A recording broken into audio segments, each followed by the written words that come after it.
বদ্দি, আমার কাজ কমপ্লিট হয়ে গেছে, আমি একটু ঘরে গিয়ে রেস্ট নিচ্ছি, বুঝলে? ও, মা সকালবেলা বলছিল যে পেটটা খারাপ করেছে, দেখো আবার তোমাকে দিয়ে একটা কিছু কাজ করায় কিনা। আমি আসলাম। বৌমা, বৌমা, হ্যাঁ মা, বলুন।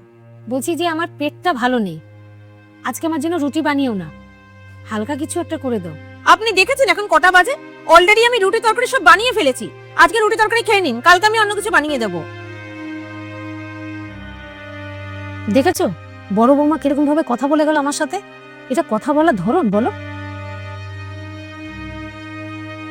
কি হয়েছে মা, আপনি রাগ করছেন কেন? আপনি আমাকে বলতেন, আমিই বানিয়ে দিতাম। আপনি তো জানেন দিদি কিরকম।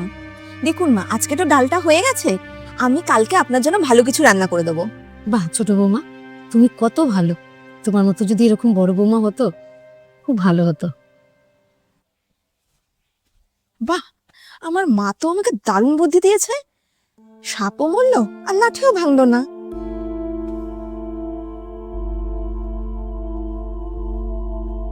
হ্যালো মা, আরে তুমি তো আমাকে দারুণ বুদ্ধি দিয়েছো।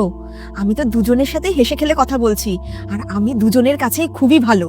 হাহ, আর এইদিকে দুজনের মধ্যে বিশাল ঝামেলা সৃষ্টি হয়ে গেছে। আর সব থেকে বড় কথা, আজকে আমার শাশুড়ি মা আমার হেভি প্রশংসা করেছে।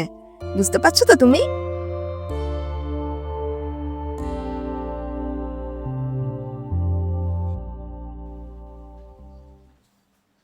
শোনো কবিতা, তোমাকে একটা কথা বলি।